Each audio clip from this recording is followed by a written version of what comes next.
Because she's not to earn it. You guys need to go to the But I'm really proud of it. It's just being Melvin Brooks that earned it. What it is, Mel. It's being you. Well, like old Will Rogers used to say, I never met a man I didn't like. That's right.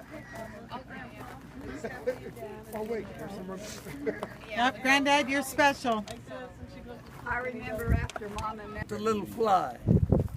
Here's to the little fly flew into the grocery store. He flew right in at the transom door.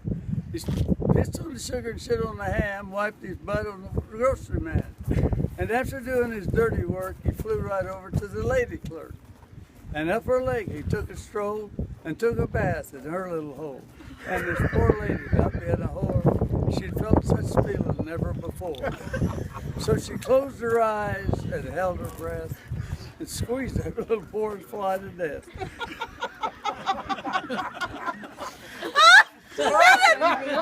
Center and center star, two.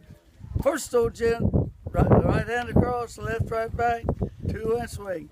The next old lady, 2. Ah, shit, I got no.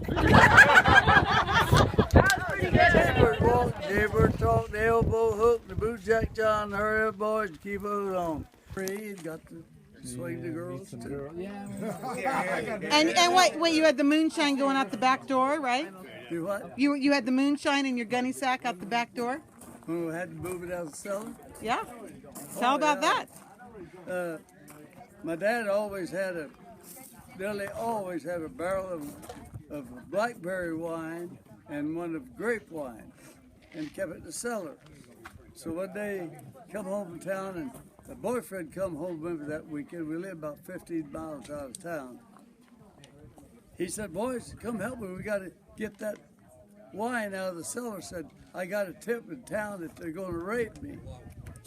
And they thought he was bootlegging, see, but he wasn't. But anyway, he said, we got to get that wine out of the cellar before they get out here. Yes. So we got a couple extra barrels. We started siphoning the wine out, carried out, and poured it into the barrels. Well, needless to say, we finally got it all in another barrel, rolled it down the road, across the road, and there's an old treetop out there. So we hid it behind this treetop, or we thought we did.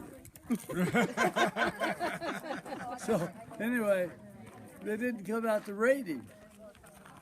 The warrant was for whiskey, see. So anyway, next morning my mother was in the kitchen fixing breakfast, and she had a window she could see the highway right down below. But she said, Louis, come here.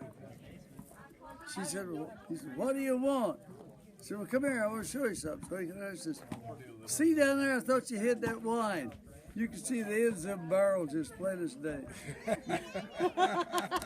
So we was all so drunk, but then we thought we had them hid. And then the bad part was, we had to move it back up the street. Hey Mel, you still play the spoons? You still playing the spoons, Granddad? Yeah. I haven't played them in a long time, but I used to. I know you did. I remember that. I was playing over at in Utah where we go to that party whatever here. Band was in there playing. I had this spoon playing the hell, you know. Pretty soon this guy come over and tapped me on the shoulder. I said, yeah, and he said, would you please stop playing them goddamn spoons? I adopted the other two. They've never I said, yeah, I got up and got out of there. I don't know, Granddad. I hear you shoo a lot of people out. Huh? I used to call this outfit where they was having the parade, the big music festival and everything down to Blythe, California. I'd write it down. And I had a motorhome. Me and my wife would drive down there in the motorhome. And they had 3 stands outside where you could get your ticket. I'd drive up to Parks 1. Girl would say, I'm Mel Brooks. Got a reservation. Okay. She gives it to the guy, said, here, said, it's Mel Brooks taking the party. He'd take me out, park me on the grass and everything. I got first treatment. You know, when I tell people that my grandpa. Many, many buildings and shopping centers in California. Even went to Utah, got my own contractor's license, and I never had more than an 8th grade education. But it's all in up here. It's all up there.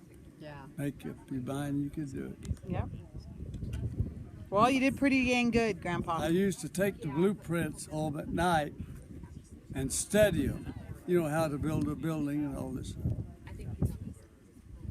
And that's how I learned to read blueprints. I learned them myself. Yep. Well, and you made a good living at it.